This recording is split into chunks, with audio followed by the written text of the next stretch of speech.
तुम्हाला पण तुमचं कर्ज दूर करायचं आहे का?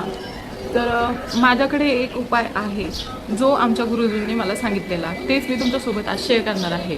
तर असा उपाय आहे की 21 गुरुवार तुम्हाला हा उपाय करायचा आहे.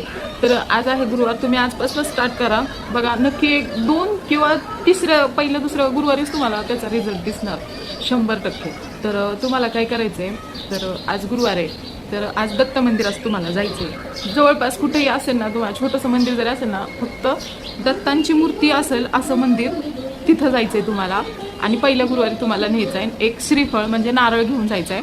नारळ तुम्ही पायाशी ठेवायचं आहे आणि बरोबर टायमिंग आहे त्याचा, बरोबर तो टायमिंग आहे 6:30 वाजता, बरोबर 6:35 नारळ ठेवायचा आहे आणि 11 फेऱ्या त्यांना प्रदक्षिणा मारायच्या आहेत.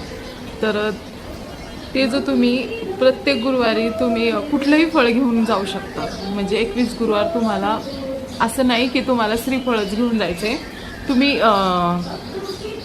श्रीफळ किंवा केळी घेऊन जाऊ शकता, किंवा मग तुम्हाला जे असं फळ तुम्ही नारळच घेऊन जावा. मला तर असं वाटतंय की असं त्यांनी सांगितलं होतं तुम्ही कोणतंही फळ घेऊन गेलं तरी चालेल, पण आम्ही शक्यतो नारळच घेऊन गेलो होतो.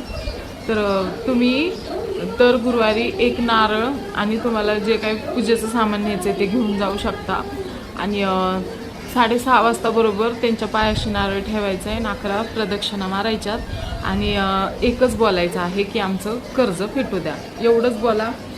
तुमचं कर्ज पहिल्या किंवा दुसऱ्या तिसऱ्याच गुरुवारपासून फेटायला चालू होतं. हा 100% रिझल्ट आहे. तुम्ही नक्की करून बघा आणि मला नक्कीच तुम्ही सांगा. तुम्हाला ह्याचा उपाय करा आणि मला हा व्हिडिओ सेव्ह करा आणि नंतर मला नक्की सांगा तुम्हाला त्याचा. स्वामी समर्थ. श्री गुरुदत्त.